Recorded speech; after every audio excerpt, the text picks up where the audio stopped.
Hey, what's up YouTube? Dan the Fix-It Man. Got another quick video here for you. I'm going to show you how to change your rear brake pads and your rear brake rotor on a 2014 Mazda 3. Now this is the made in Japan version. There is also a made in Mexico version that may have slightly different parts and it might be a slightly different design. We got our parts from O'Reilly and that was their only question. They needed to know if it was made in Mexico or not. In our case it's Japan. So let's just get it going here. In order to take this caliper off, we just need to take off these two bolts here. Those are 13 millimeter. I'm just going to break them loose here first.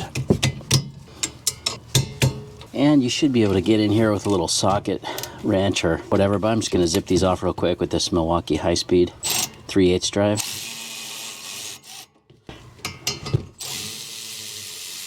That's what those look like. We'll set those aside. Now you do want to make sure that your parking brake is not on right now. Otherwise you'll have a really hard time getting this caliper off because that's got a lever action park brake integrated with this.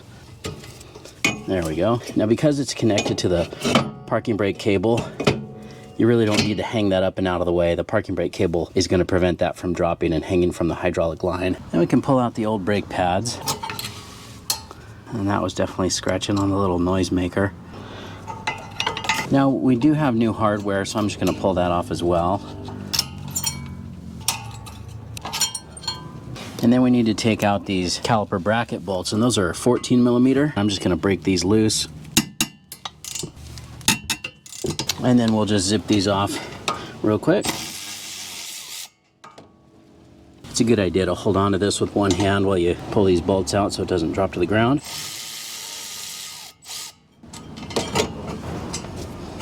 There we go. Now as far as getting this rotor taken off, you know, sometimes they do get a lot of rust here on the hub and they get stuck. So there is a little threaded hole right here. You can put a bolt in there and tighten it, and that will kind of act as a press and push this off. Or the other method is just hit it with a hammer until it comes off.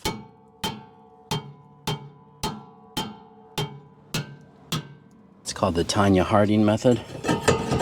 Pretty effective. Now here you can already see on this hub we've got all kinds of rust build up there, and we're going to clean that off with a wire wheel before we put the new rotor on. Just remember to wear some safety glasses if you're going to use a wire wheel like this. It even says right here, wear eye protection on the brush itself.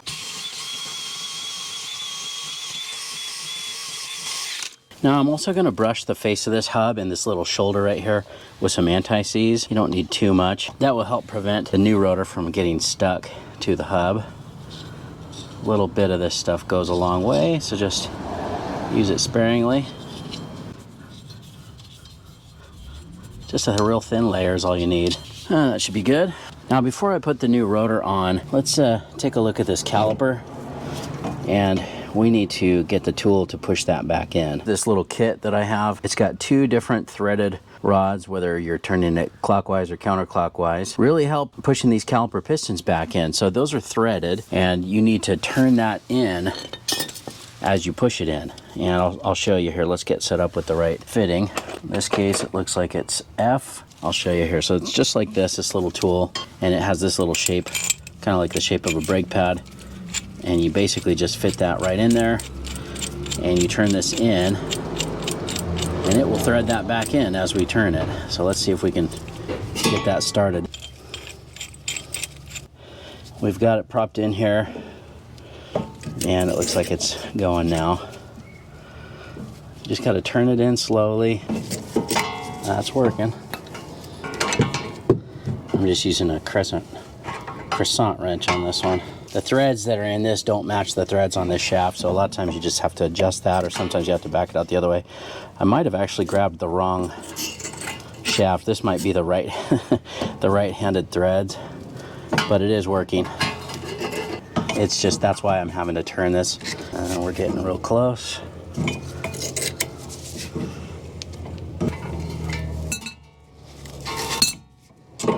Okay, that's it. That's all the way back in, but I need to show you something here real quick. Let's loosen this and pull this tool out of there for just a second, because see this arrow right here? Well, inside here, now there's supposed to be a line on these. There was on the other side.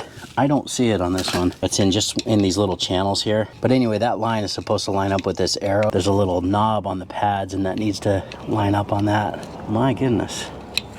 If it's on there, it doesn't stand out very well. Yeah, that's interesting. I am not seeing it on this one. But we are in line. This notch is in line with that arrow. And that's really what we need. I actually might think I'm going to back it out just a hair to make sure that it's perfectly lined up right there. You just want to make sure that this is up and down with the arrow here, because there is a little knob on the brake pad that has to line up with that. At least we know that that's pushed in and that's lined up and that's ready to go. All right, now our brake rotors, now they come packed in a grease or an oil that prevents them from getting rusty. I'm just gonna set it here backwards for a second while we wipe that off. This is just brake cleaner. Recommend that you do this before you put these on, because that oil that's on there, you know, it's just to prevent it from rusting, and that will foul up your brake pad. So you do want to make sure you wipe that stuff off. All right, then we can flip it around. Same thing, just wipe it down good.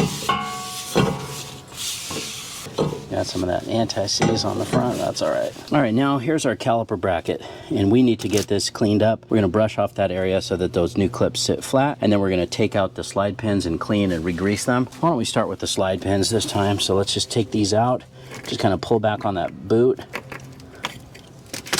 and let's just wipe off all this old gunk.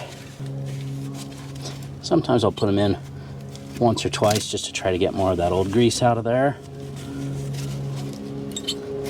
I know that there's probably a better way to do that, or a tool that's better, but just make sure that these aren't pitted or have any corrosion on them that will cause them to bind up. And we're just going to put some of this caliper grease on here. They sometimes call it rubber grease. I think in the manufacturer's spec booklet, that's what they call this, is rubber grease, but it's really usually just a silicone based slide pin grease, sometimes they call it. That's kind of a lot that I put on there, but we'll just see how that reacts here. Yeah, that looks good. And then just squeeze that to burp out any air. Again, I got probably a little too much in there. Some of it's coming out. That's all right. Just wipe it here on my glove. You just want to make sure that those will spin freely and that they will slide and push all the way in. So if there's excess air or excess grease, like in my case I put too much on, make sure that that gets squeezed out. And let's do the same thing on this one. And that one's kind of sticky. Clean it off. Get some new grease.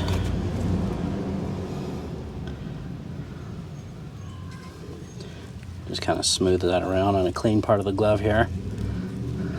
That looks better. Squeeze it, squeeze out the air, spin it around.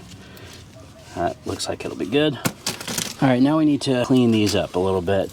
And the idea is that we need to make sure that that brake hardware, those clips, will fit in there flush, you know, without sticking up at all. We just don't want those brakes to bind up.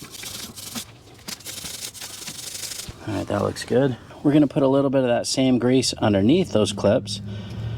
The idea is we just want to keep this area from rusting. They call it rust jacking, where the rust gets underneath there and binds that up and pushes the clip up. So this is more of a protectant, not so much a lubricant there. Okay, and then we can just snap the new clips in place. They're pretty easy to line up. Just like that. Just make sure it's pushed all the way down. And we'll do the same thing on this side. Perfect. Now, I noticed when I did the other side that this is a lot like the front. These clips are real springy. They've got these edges right here that push out, and because of that, it was actually easier to put the pads in and then hang this up. So let's do that. Usually you'll see me put the caliper bracket on first and then slide the pads in. On this one though, I am going to put the pads in first and then put it on. We're going to use this pad that has the squealer and put it on the inside just like it was. See if we can get this in. Oh. Okay. There it is. And same with this side here.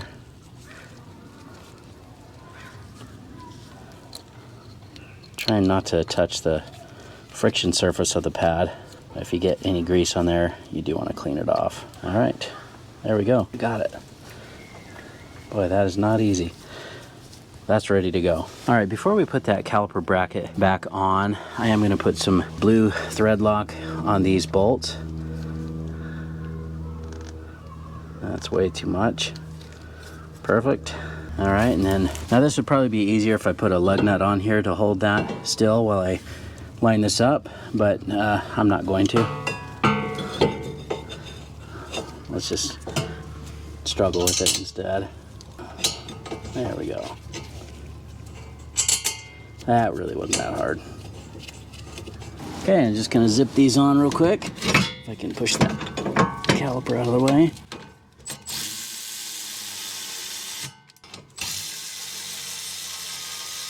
Now the torque spec I found online for this was actually a 38 to 48, so I'm gonna go 48. Okay, and then we can pull this caliper back on now that's all pushed in, and you can see that this little part is down at the bottom.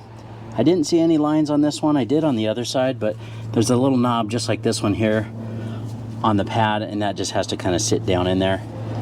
You'll know if you don't have it because you'll have a hard time getting that on. That looks perfect right there.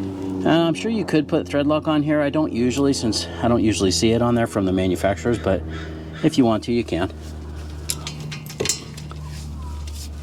Just get these started. And just like the other torque spec, this one also gave a range. This one said 17 to 19. I'll go ahead and do the 19 foot-pounds. Torque wrench, I'm using this gear wrench 85062. If when you're tightening this, these spin on you, that's a 17 millimeter open end. You can put on there and hold those steady. In our case, it didn't move on us, so we're good. Now just remember, before you head out, you do need to step on the brake pedal several times to push this caliper back out, pushing the pads up against the rotor where they need to be. Now I didn't show it, but before you push that caliper piston back in, it's a good idea to pop the hood and double check the fluid level in your master cylinder before you push that caliper piston back in. In our case, I did check it, I just didn't film it, and we did have just enough room to push that back. If somebody's been topping the brake fluid off along the way, you may need to suck some of that out with a little turkey baster or a little syringe to remove some of that excess fluid. The other option, you could also just remove this rubber cap here and crack this bleeder screw open and push the old fluid out this direction rather than going backwards through the system into the master cylinder. That's a great way to cycle through your fluid, but if that's the case, you will need to bleed the brakes because you are opening and allowing potentially some air to get in there. There's not a need for us to bleed the brakes since we didn't open the bleeder screw or introduce any air into the system. We just cycled it backwards. And that's pretty much it. Hope you liked the video. Please give it a thumbs up and subscribe if you don't mind. That does help me out. I'll get a link in the description to some of the parts and tools used in the video as well. Thanks so much for watching, and good luck.